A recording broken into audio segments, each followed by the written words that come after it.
Pues vamos a terminar con nuestra última sesión, la cuarta sesión, que tiene por título De las tinieblas a la luz.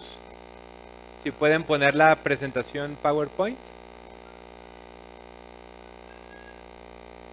El lema de la Reforma Protestante en latín era Post tenebras lux, que significa de las tinieblas a la luz.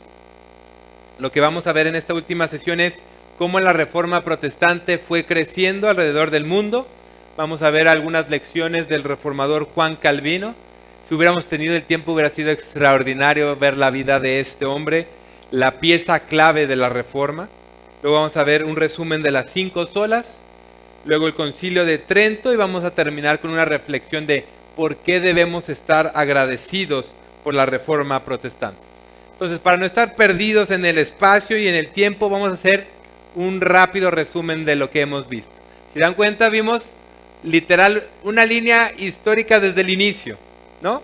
Que vimos la creación, la caída, las promesas de Dios dadas a Abraham, cómo Dios cumplió de manera parcial sus promesas a lo largo de la historia de Israel, el tiempo de los jueces, de los reyes.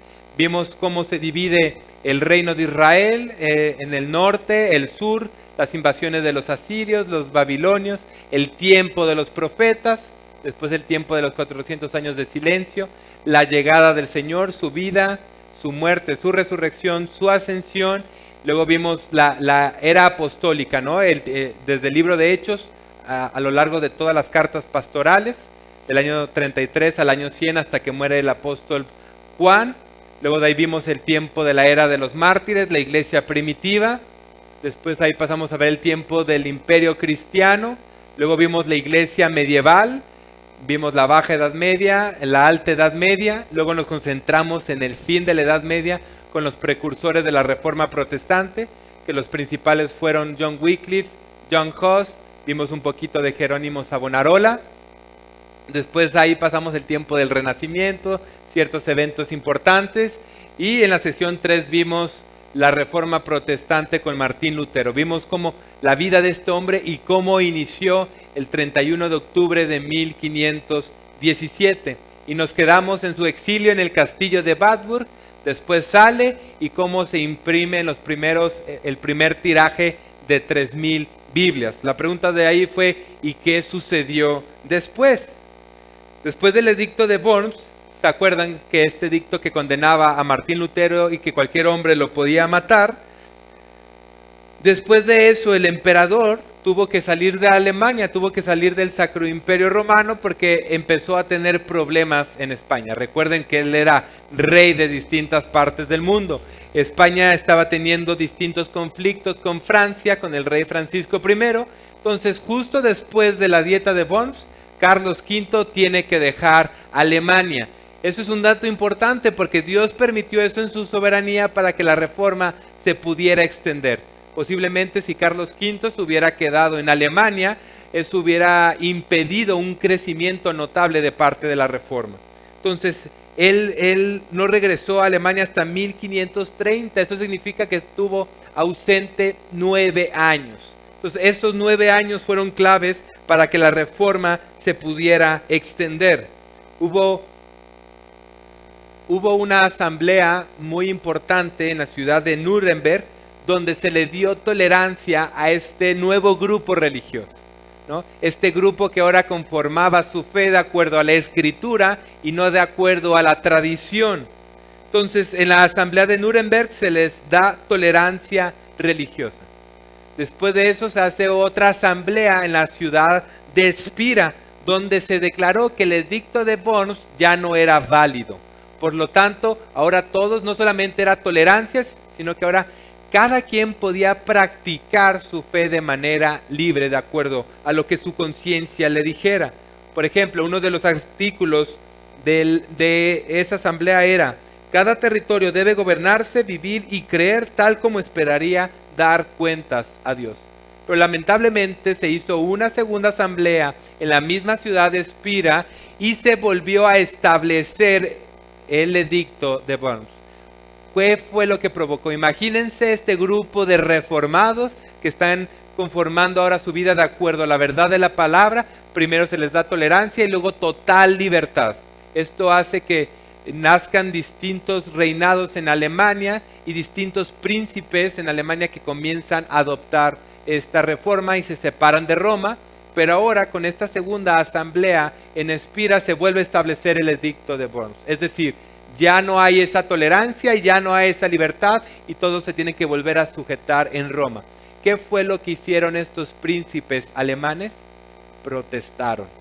Entonces hicieron unos documentos donde venía la palabra protesto y un artículo, protesto y un artículo. ¿Y de qué protestaban? De que no les dejaban vivir de acuerdo a la verdad de la palabra. Así que la iglesia les comenzó a llamar protestantes. Es ahí donde viene el nombre que tenemos de cristianos protestantes. Y hasta el día de hoy vamos a seguir protestando contra todo aquello que se revele a la verdad de la palabra.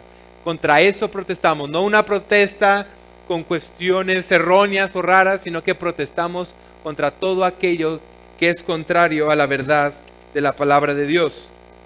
En el año de 1530 regresa Carlos V y se encuentra con que la reforma había crecido de manera muy notable. Entonces él, cuando estaba en la dieta de Worms y ve a Lutero, él no tenía ni idea de quién era Lutero, no tenía ni idea de los temas que se estaban discutiendo. Él como que llega, le dan su informe, no sabe cómo está el país y él lo lee, ¿no? De la misma manera, él no sabía qué estaba ocurriendo. Y cuando regresa 9 años después se da cuenta cómo ha crecido todo esto y es cuando le surge el interés. ¿Qué es lo que está pasando? Entonces, interesado por conocer los temas, va con este grupo de reformados protestantes y les dice, pues, ¿qué es lo que creen? ¿Por qué se han querido separar? Así que Felipe Melanchthon, la mano derecha de Lutero en la Reforma, redacta lo que se llegó a conocer como la Confesión de Habsburgo. Una confesión era como un resumen de las doctrinas que ellos creían. Entonces redactó esta confesión de fe para llevársela al emperador. Esta es una imagen de cuando le llevan la confesión de Habsburgo al emperador Carlos V, y cuando lee todo lo que creen y ven cómo es contraria a la tradición de la iglesia, es cuando se enfurece y obliga a los reformados protestantes a retractarse. Pero hubo un gobernador llamado Felipe I de la ciudad de Hesse. Este fue como el príncipe alemán, o como les llamaron en esa época, los príncipes luteranos, que se levantó para defender la causa de la reforma protestante. Este príncipe reunió a otros príncipes del Sacro Imperio Romano a defender la causa de la reforma protestante. Así que reunió a todos los teólogos que Dios había levantado en ese momento y los juntó en un coloquio en el castillo de Marburgo. ¿Quién eran los que estaban presentes ahí? Pues ahora sí, los principales reformadores de esa época. Estaba Martín Lutero, Felipe Melanchthon, Johannes Bugenhagen, Justus Jonas, Andreas Oisander, Martín Bucero, Ulrico Zwinglio, etc. Distintos teólogos que Dios había levantado en distintas zonas del Sacro Imperio Romano y otras zonas de Europa. Estuvieron discutiendo acerca de doctrina, de qué es lo que creemos, examinaron las Escrituras y estuvieron de acuerdo en absolutamente todo, excepto en una sola doctrina. La doctrina que siempre ha sido causa de división en la iglesia, la cena del Señor. Lutero decía la transubstanciación, él se enojaba y golpeaba la mesa y decía, esto es mi cuerpo. Y decía Ulrico Zwinglio, dice, en memoria de mí. Entonces, esto fue la única causa que provocó división en la Reforma protestante. Pero había otro hombre llamado Martín Bucero que decían, estas causas no nos pueden dividir, es una doctrina secundaria. Después de esto, Carlos V comenzó a provocar a las regiones protestantes, a los príncipes luteranos, queriéndoles declarar una guerra. Así que Felipe I hizo algo llamado la Liga de Esmalcalda, donde les dijo a los distintos príncipes reformados tenemos que defender nuestro territorio. Consultaron las cosas con los teólogos y les dijeron, ustedes son el Estado, ustedes tienen esa autoridad dada por Dios, nosotros no. Entonces es que hace esta liga llamada de Esmalcalda, donde estaban regiones de Brandeburgo, Mansfeld, Magdeburgo, Nuremberg, Augsburgo, Estrasburgo, incluso la Prusia Oriental. Este es un grabado donde están los distintos príncipes del Sacro Imperio Romano para defender estos nuevos territorios protestantes. Pasaron una serie de cosas y Carlos V dijo, no, pues está bien, mejor vamos a hacer las paces. Se hace un edicto de paz en la ciudad de Nuremberg, donde a los protestantes se les permitía tener su fe, su doctrina, pero tenían prohibido extender estas enseñanzas en otras partes. Pero, a pesar de lo acordado, la Reforma protestante se comenzó a expandir por el mundo entero.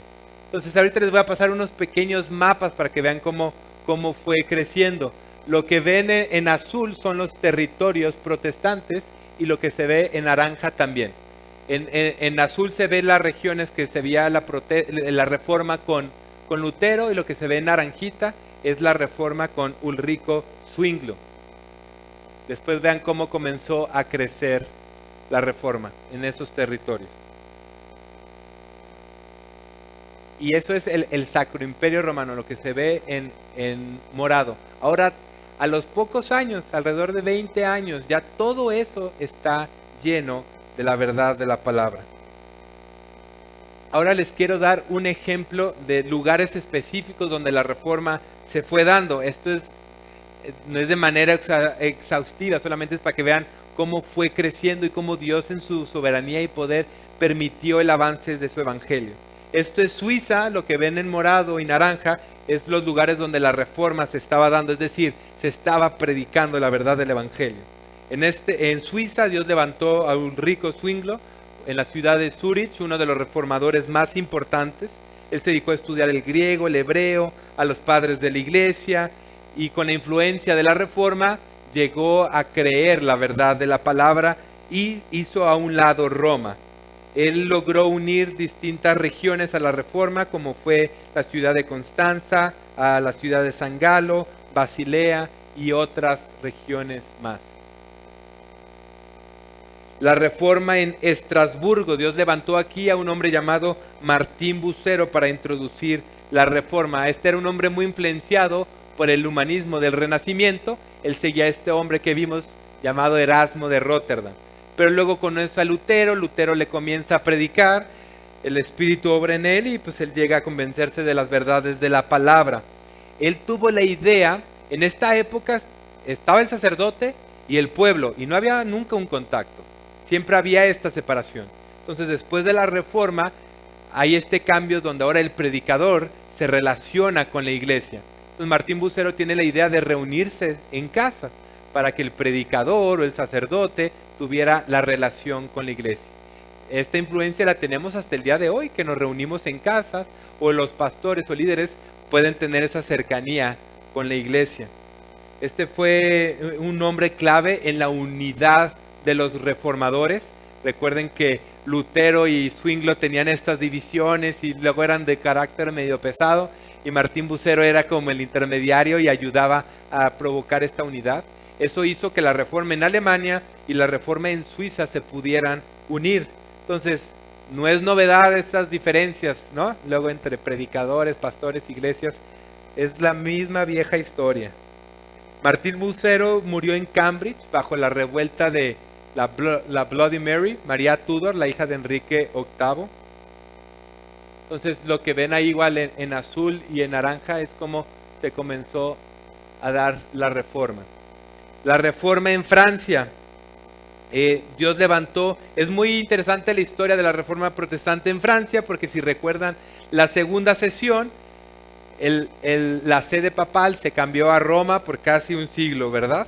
En la ciudad de Aviñón. El rey era Francisco I y junto al rey Enrique VIII le declararon la guerra a Carlos V. ¿Por qué fue importante eso? Porque cuando hacen esta guerra se cierran distintas ciudades, y cuando veamos más adelante la vida de Juan Calvino, eso va a provocar que Juan Calvino no se vaya a vivir a la ciudad de Estrasburgo, sino provoca que se vaya a vivir a Ginebra. Y ahorita van a ver lo importante que fue ese evento. Al haber esta guerra, Dios levantó un hombre llamado Jacques Lefebvre. Este hombre ayudó igual a la traducción de la escritura al francés. Junto al arzobispo de la ciudad hicieron copias del Nuevo Testamento y no las vendieron, sino que las regalaron a todos los franceses. Luego pasó algo terrible, Carlos V toma preso a Francisco I y eso provoca que quien tome el poder en Francia sea la mamá de Francisco I. Y lamentablemente ella no estaba a favor de la reforma protestante, por lo tanto provoca una persecución.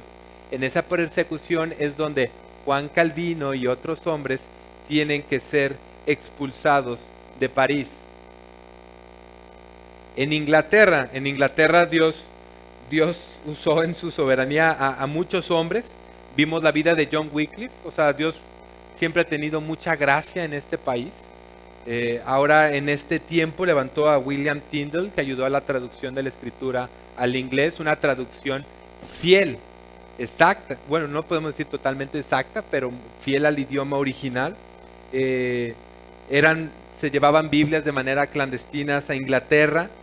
El rey Enrique VIII no era partidario de la reforma protestante, no le caía muy bien Martín Lutero, pero tampoco le caía muy bien Roma, entonces él ya se quería separar de Roma, entonces dice, pues voy a aprovechar lo que está sucediendo con la reforma para nosotros, Inglaterra, podernos separar también del papado. Entonces es cuando instituye la famosa iglesia anglicana, ¿no? Donde no quería el papa, pero él se instituyó ahora como el rey de la iglesia, ¿no? Aunque fue algo terrible, Dios utilizó eso en su soberanía para introducir la reforma protestante en Inglaterra. De hecho, la reforma comenzó a crecer de manera muy notoria. Si ven, ahí se ve la mitad de Inglaterra ya llena de la predicación del Evangelio. Y esto va a ser muy importante porque luego aquí van a aparecer los famosos puritanos ingleses, calvinistas, que debido a la persecución tienen que huir a Holanda y de Holanda vienen a América, a lo que se llega a conocer como las 13 colonias, lo que hoy es los Estados Unidos, lo que estuvimos viendo un poco en la primera sesión. Entonces ahora, las lecciones que podemos aprender de Juan Calvino. Debido a las persecuciones que había en Francia, esta guerra entre Carlos V, Francisco I, provocan esta guerra y esto hace que Calvino tenga que salir de París. Entonces, este fue uno de los hombres que Dios más usó. O sea, yo creo que después del apóstol Pablo, Juan Calvino es el mejor teólogo que ha pisado esta tierra y de los hombres que ha hecho más por la causa del Evangelio. No tenemos tiempo para explorar toda su vida, pero ¿qué podemos aprender de este hombre? Su conversión. Él nació en Francia en el año 1509.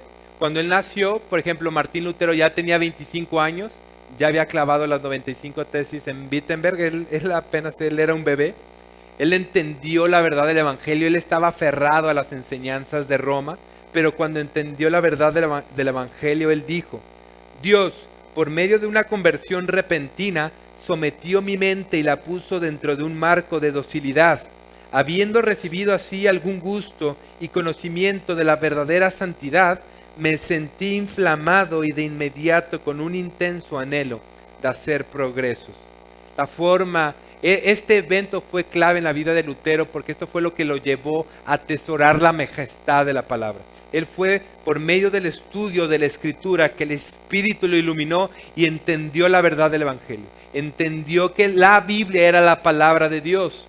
Él le llamaba a esto el testimonio interno del Espíritu Santo. Él decía, ¿tú quieres creer que la Biblia es la palabra de Dios? Sí, hay mucha evidencia, podemos hablar de apologética, pero eso no te va a convencer.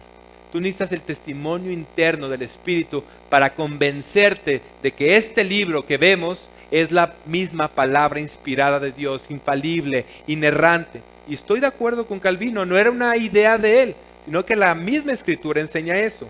En 1 Juan 5, 6 al 11 dice, y el Espíritu es el que da testimonio, porque el Espíritu es la verdad. Si recibimos el Espíritu, el testimonio de los hombres, mayor es el testimonio de Dios.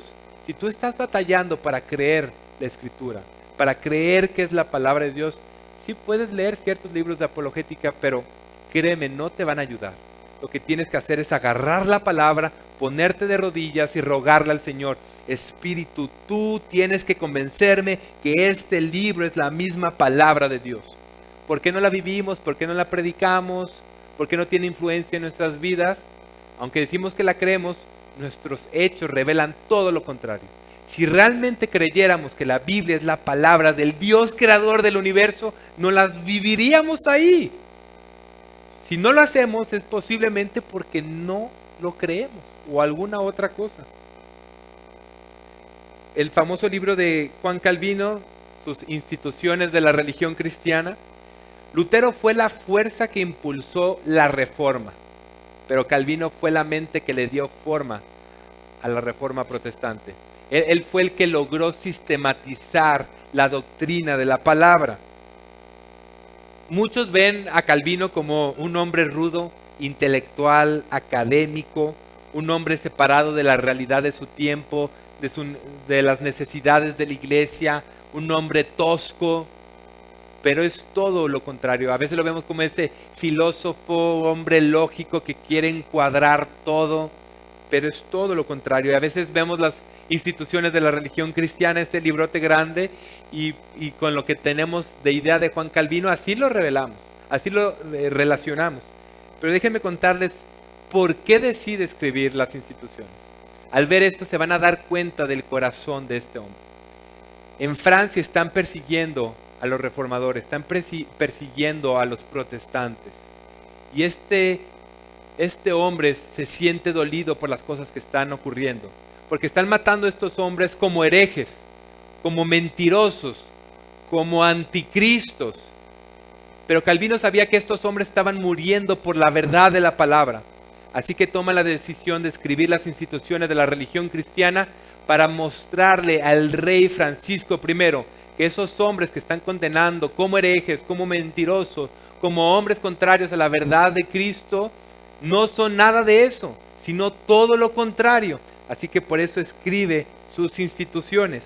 Él dijo: yo me hallaba escondido en Basilea y solo conocía a unas cuantas personas. Muchas personas fieles y santas fueron quemadas vivas en Francia. Me pareció que, a menos que yo me opusiera con todas mis capacidades, mi silencio no podría ser reivindicado de la acusación de cobardía y de traición. Esta fue la consideración que me indujo a publicar mi institución de la religión cristiana. Fue publicada con la única intención de que los hombres supieran cuál era la fe que estos sostenían aquellos a quienes veían difamados con bajeza y perversidad. Entonces no era un hombre preocupado por cuestiones académicas o un hombre intelectual separado de la necesidad de la iglesia, sino todo lo contrario. Esos volúmenes que vemos de sus libros y todo, lo que el corazón que él tuvo era la necesidad de la iglesia. Entonces su libro no fue un mero ejercicio intelectual y teológico con propósitos académicos, sino defender la verdad por la cual estos hombres estaban muriendo. El llamado de Calvino. Como les dije, Calvino quería irse a vivir a Estrasburgo. ¿Por qué se quería ir a vivir allá? La cosa estaba muy calmada, él se quería dedicar a su estudio, a escribir libros, quería tener una vida muy tranquila, muy sencilla. Él sí quería participar en la reforma que se estaba dando, pero no quería estar en el campo de batalla. Él quería estar en su escritorio, escribiendo y ayudar de alguna forma así. Pero debido a la guerra que les había comentado que se dio, se cierran los caminos a Estrasburgo y por lo tanto se tiene que desviar a la famosa ciudad de Ginebra, donde se encuentra con el reformador de aquella ciudad llamado Guillermo Farel. Cuando Guillermo Farel se da cuenta que Calvino quiere dedicarse a una vida tranquila, dedicarse a sus estudios, dedicarse nada más a escribir libros, tratados, folletos, es cuando lo reprende y le dice las siguientes palabras. Calvino escribe su experiencia. Él dice: Guillermo Farel, quien ardía con un extraordinario celo por la extensión del evangelio, supo de inmediato que yo estaba decidido en mi corazón a dedicarme solamente a mis estudios privados, por lo que me quería mantener libre de otras actividades. Y viendo que no ganaba nada a base de tratar de llegar a un acuerdo, procedió a lanzar una imprecación, es decir, una maldición, en la que le pedía a Dios que maldijera mi retiro y la tranquilidad de mis estudios que yo estaba buscando. Si yo me retiraba y me negaba a dar la ayuda cuando la necesidad era tan urgente, Ante aquella maldición me sentí tan aterrado que desistí del viaje que había querido emprender. Entonces, Dios utilizó a este hombre para despertar a Calvino ante la necesidad de la reforma, diciéndole: Dios te ha dado un don, te ha dado una capacidad, te ha dado un llamado, y tú te quieres dedicar a los estudios cuando el campo de batalla está allá. Y lo maldice. Y es tal la impresión, yo creo que el espíritu literal hablando a su corazón, que Calvino tuvo que desistir de su viaje. Calvino ya no estaría encerrado en sus estudios, ya no se iba a dedicar a escribir solamente, sino que ahora iba a estar en el mismo campo de batalla. Después de eso, Calvino tuvo que dejar Ginebra, porque empezó a haber varios conflictos y lo expulsan. ¿Y a dónde se va? A Estrasburgo. En Estrasburgo, el reformador principal que estaba ahí era Martín Bucero. Entonces Martín Bucero le dice: bueno, ya estás acá, hay una iglesia de 500 refugiados franceses donde tú puedes ser pastor. Y él accedió, entonces fue pastor en esa iglesia por 3 años. Entonces en ese tiempo se dedicó a predicar, se dedicó a enseñar el Nuevo Testamento. En ese año escribió su primer comentario bíblico en la carta de los Romanos. Yo hubiera empezado en Filemón, algo así, ¿no? Lo más sencillo, y él Romanos. Publicó su segunda edición de las instituciones de la religión cristiana. Nosotros vemos el libro así, pero fue creciendo con el tiempo. En ese tiempo contrajo matrimonio con su esposa Idelette. Entonces Calvino había sido desterrado por Ginebra por el consejo de la ciudad, pero después la ciudad se dio cuenta que había cometido un error, que habían expulsado a un hombre de Dios, así que Ginebra le rogó que regresara. Calvino no quería ir a Ginebra. ¿Por qué? Porque Ginebra en ese tiempo era de las ciudades más difíciles para vivir. Era la ciudad más difícil para que la reforma protestante se diera. Estrasburgo las cosas estaban un poquito más tranquilas. Ginebra era el lugar más difícil para la reforma.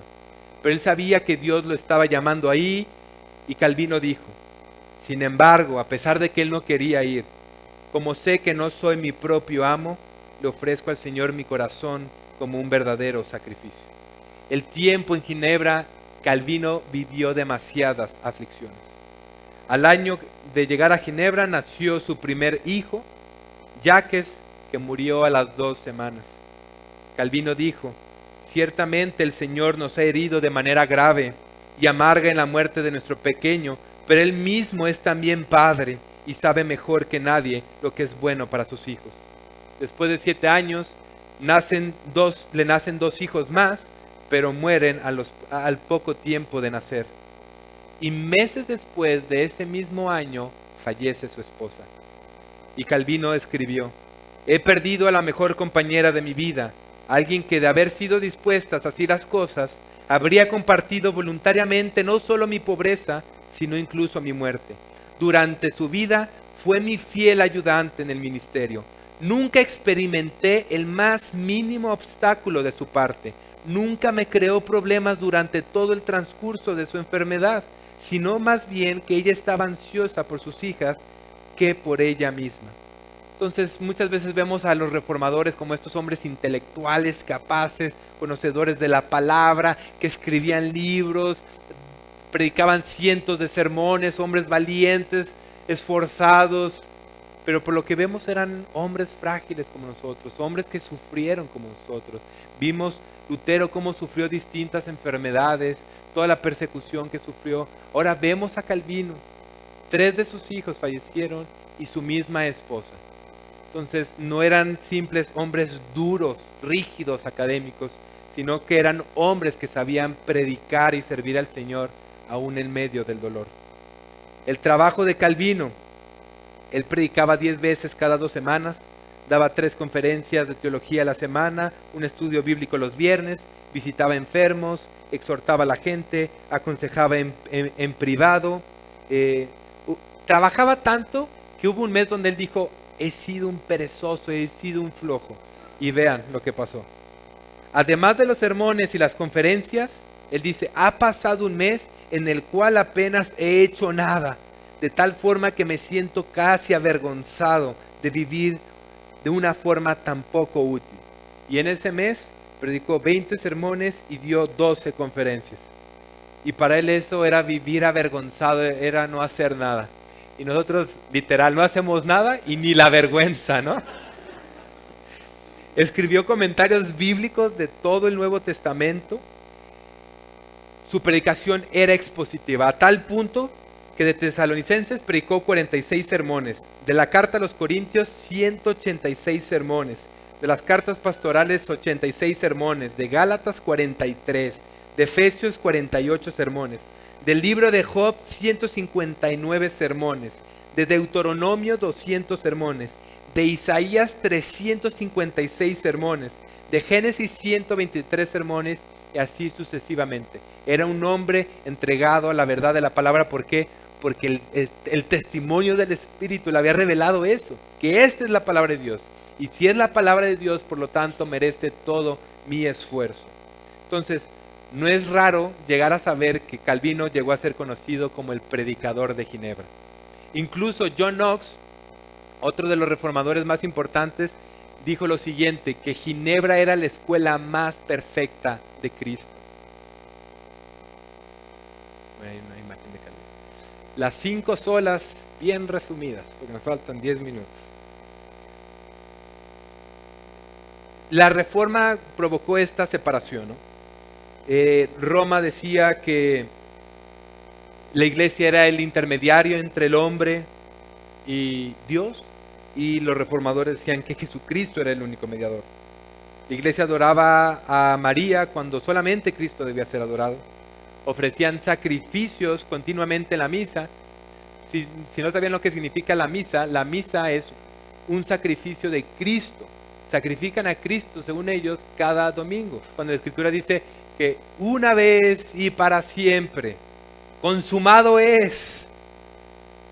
La autoridad es la iglesia, la tradición es la norma de fe, cuando la Escritura es la única autoridad del creyente. Entonces la Reforma Protestante fue lo que hizo que se separara o marcara una diferencia entre Roma y Wittenberg, la tradición de la iglesia y la verdad de la palabra. Entonces las 5 solas fue el corazón de las doctrinas de la Reforma Protestante, fue como el resumen de lo que estos hombres creían. La primera era la sola escritura, están escritas en latín, que significa solo la escritura. Entonces esta doctrina enseña que la Biblia es nuestra suprema norma de fe y nuestra conducta de vida. Nada que contradiga la revelación de Dios puede regular la vida del creyente.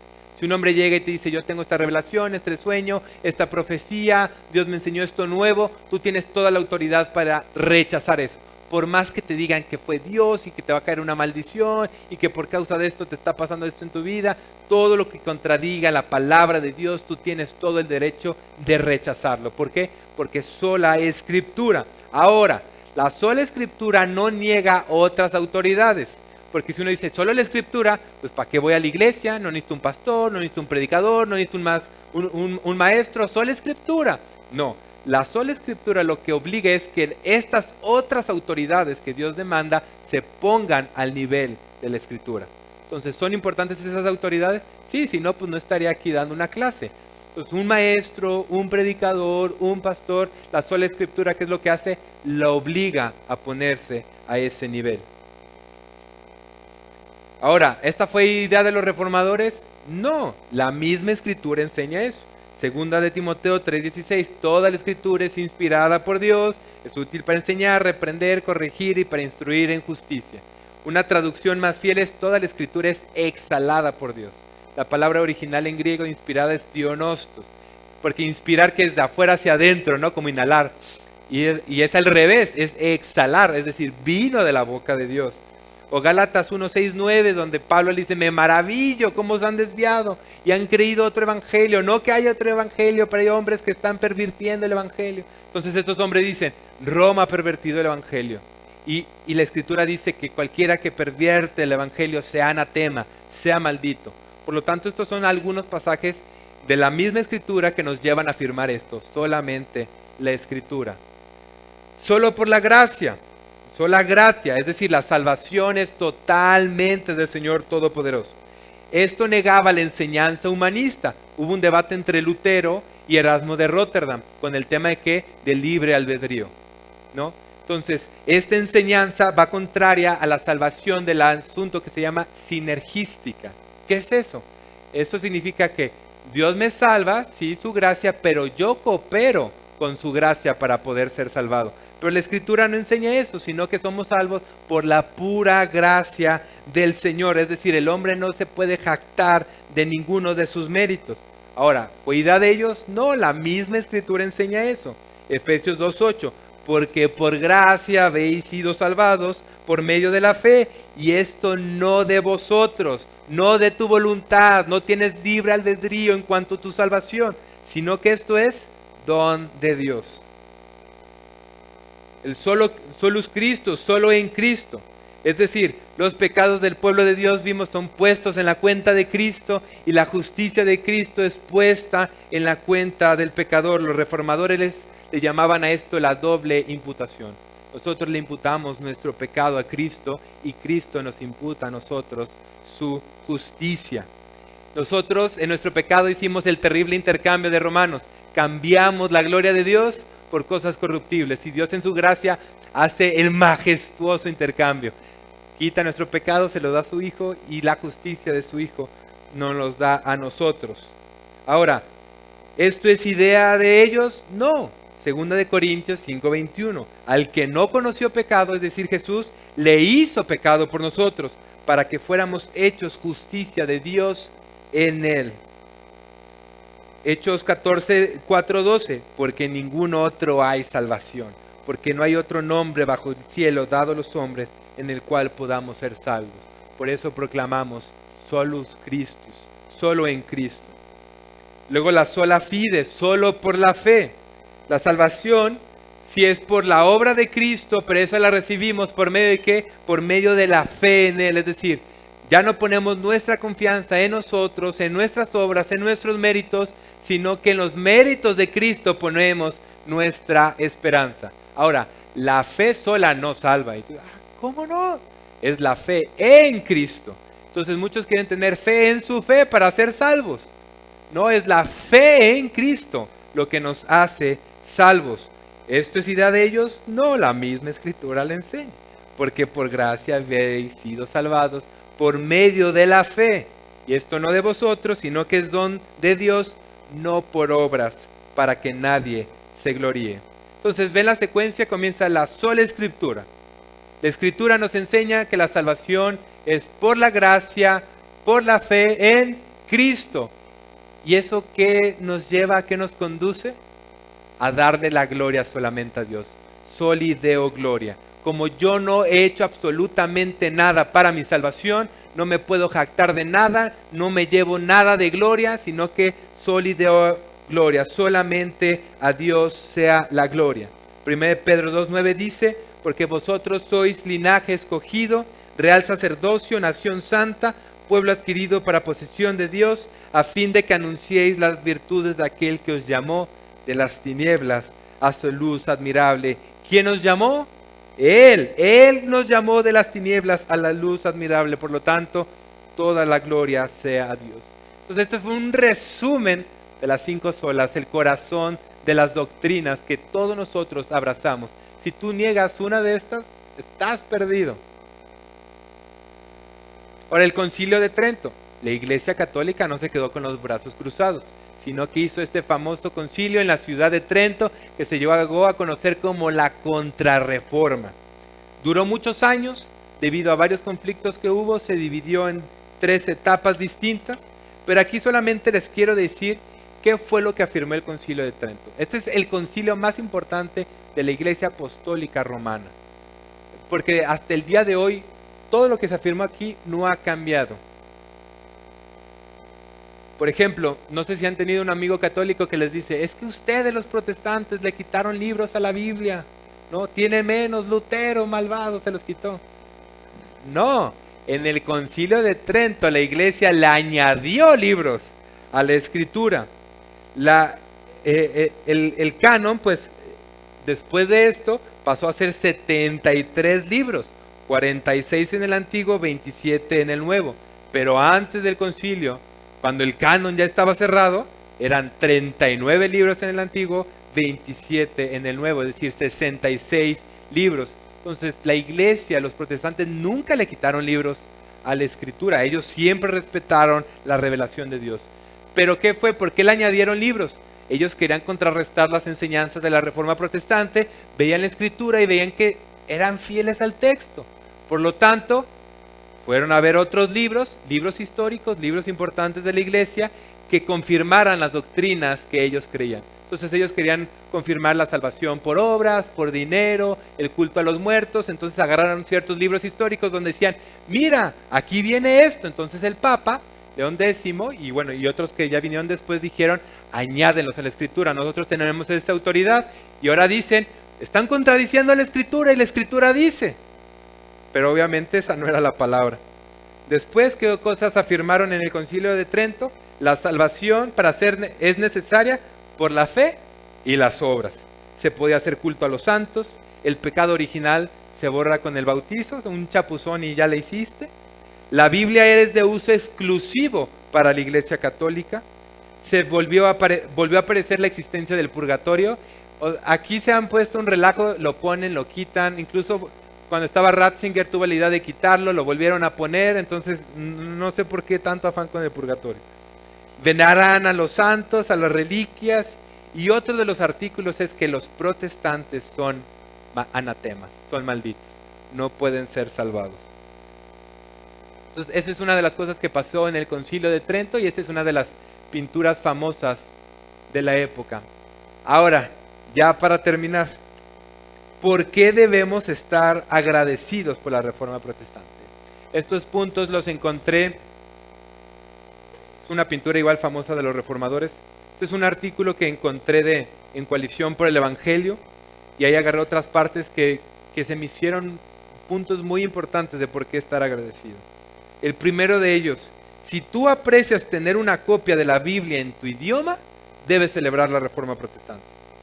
¿Te suenan los nombres Cipriano de Valera y Casiodoro de Reina? Toda esa Reina Valera es como la versión de Latinoamérica, ¿verdad? Dios habla en Reina Valera, ¿no? O sea, nos imaginamos Dios hablando en vosotros y todo, ¿no? Es la versión, así hablan los ángeles. Bueno, debido a la Reforma Protestante, la Reforma llega a España y estos hombres traducen la Escritura al español. Entonces, la razón por la cual tú puedes leer la palabra del Señor en tu propio idioma es debido a la influencia de la Reforma Protestante y debido al arduo esfuerzo de estos hombres. Si eres pastor y estás casado, debes celebrar la Reforma Protestante. Amén. Antes de la Reforma, el clérigo tenía prohibido casarse. Y es raro porque la misma Escritura, el apóstol Pablo dice, y vendrán tiempos donde van a enseñar doctrinas de demonios prohibiéndose casar. Entonces la iglesia enseñaba el celibato, pero después de leer la Escritura los reformadores dijeron, en especial Lutero, no existe nada en la Escritura que requiera el celibato. De hecho, la Biblia requiere que la gente se fructifique y se multiplique. Entonces, si estás casado y eres pastor, celebra la Reforma, o si eres líder en la iglesia y estás casado, debes de celebrar la Reforma Protestante. Van a celebrar hoy, ¿no? A ver si un motivo más para dar gloria a Dios. Si sabes que tu trabajo secular glorifica a Dios, tanto como el trabajo de un pastor o un predicador, debes celebrar la Reforma Protestante. En esta época era la idea de que lo único que da gloria a Dios es el que trabaja en la iglesia, el que es sacerdote, el que es obispo. Solamente los de la iglesia pueden tener acceso a Dios, solamente ellos pueden glorificar a Dios. Si tú eres un carpintero, un panadero, un taxista, lo que sea, tú no puedes dar gloria a Dios. Pero debido a la Reforma Protestante esto cambió. Por idea de ellos no, porque es lo que la Escritura enseña. Por ejemplo, 1 Pedro 2:9, todos somos sacerdotes, por tanto todos hacemos la obra de Dios. Entonces todos nuestros trabajos glorifican al Señor, tanto como el que predica la palabra, enseña la palabra, el que es líder en una iglesia. Entonces, seas maestro, seas taxista, seas un carpintero, sea lo que hagas, tu trabajo glorifica a Dios de la misma manera. Por esta razón, las naciones protestantes se convirtieron en las naciones más ricas del mundo. Y tú te preguntaste por qué los Estados Unidos se convirtió en un lugar de demasiada riqueza, porque fue fundada por puritanos ingleses, calvinistas, con esta influencia, por lo tanto el trabajo tenía dignidad y por lo tanto trabajaban mucho. Y ve, por ejemplo, México, que no llegan protestantes, sino que llegan españoles católicos, no viene esa influencia, el hombre no trabaja y se convierte en un país pobre. Entonces, que esto sea de ánimo para que cuando vayas al trabajo el lunes, con ganas. Cuarto punto, si aprecias la predicación expositiva de las Escrituras, debes celebrar la Reforma Protestante. Estamos acostumbrados a escuchar la predicación del Evangelio, la predicación expositiva de las Escrituras, bueno, no todos, pero las iglesias reformadas predicando fielmente la palabra. Si tú estás acostumbrado a esto, debes celebrar la Reforma Protestante. Y otro dato importante, ya les había dicho, en esa época el púlpito estaba a un lado en las iglesias. Cuando llega la Reforma Protestante, el púlpito se toma y se pone en el frente. Y lo que está entre el predicador y la iglesia es la palabra. No es la idea del hombre, no es lo que enseña el hombre, sino el mediador es la Escritura misma. Hay un cuadro de hecho muy bonito de Lutero donde se ve predicando y se ve la iglesia y en el centro está Cristo crucificado, mostrando esa idea, ¿no? Lo que predica el pastor, sí, el hombre, pues es Cristo crucificado y resucitado. Quinto punto, si estás acostumbrado a escuchar el Evangelio de la justificación por gracia a través de la fe, debes celebrar la Reforma. En esta época, ¿cuánta gente no habrá deseado qué tengo que hacer para ser salvo? Y les desviaban el camino de la salvación mostrándoles un camino falso. Nosotros estamos acostumbrados a escuchar que la salvación es por gracia, por medio de la fe en Cristo. Y a veces nos acostumbramos al Evangelio sin saber todo lo que tuvo que ocurrir, todo lo que tuvo que hacer Dios. Ya vieron en estas 4 clases. Así que esto nos debe de llevar a agradecer que cada día, cada domingo cantamos esta salvación que es por gracia y es por fe. Y por último, si te regocijas al ver el Evangelio predicado por todo el mundo, debes celebrar la Reforma, debido a que la Escritura se tradujo al idioma de la gente, debido a la imprenta se empezaron a hacer grandes tirajes de Biblias y se empezaron a llevar a todo el mundo, llevando así la verdad del Evangelio y haciendo que el hombre pase de las tinieblas a la luz. Entonces, terminemos orando.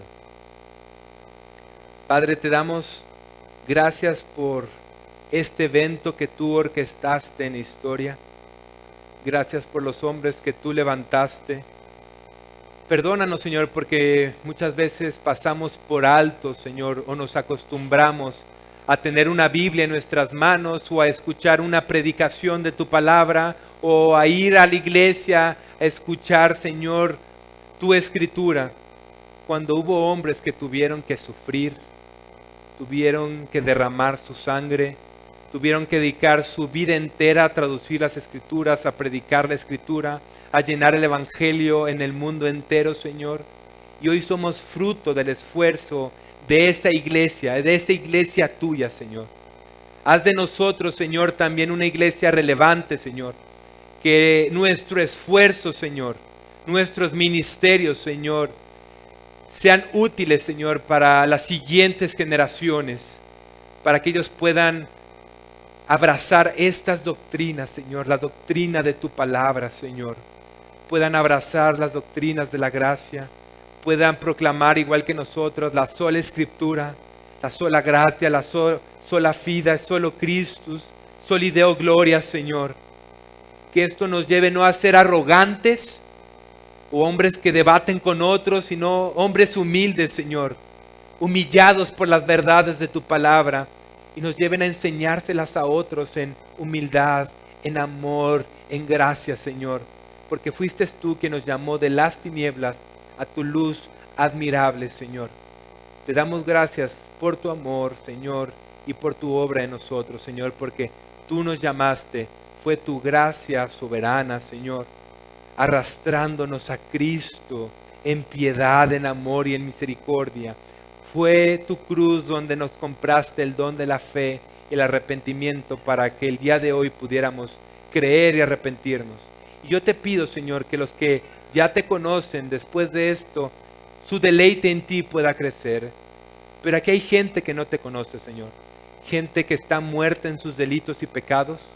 Gente que está como Lutero, afligidos por sus pecados, bajo tu ira, Señor. Pero que después de estas clases tú te hayas podido revelar, Señor, mostrando que tú, Jesús, tú eres nuestra salvación y en ti nos escondemos, Señor. Yo te pido que tengas misericordia de ellos. Y tú, si eres ese hombre, hoy arrepiéntete. Hoy pon tu fe en Cristo, que Él es poderoso para salvar. No te veas a ti, porque en ti solamente vas a encontrar perdición y pecado, sino alza tu mirada y ponla en Cristo y velo Él crucificado. Y al verlo crucificado, ve tu pecado siendo castigado en Él. Y al verlo resucitado en toda su gloria y esplendor, ve la justicia que tú necesitas. Y al poner tu fe en Él, Él te va a conceder esa justicia que tú necesitas para estar delante de Dios. Cree y arrepiéntete. Todo esto te lo pedimos en el nombre de Jesús, Señor. Amén.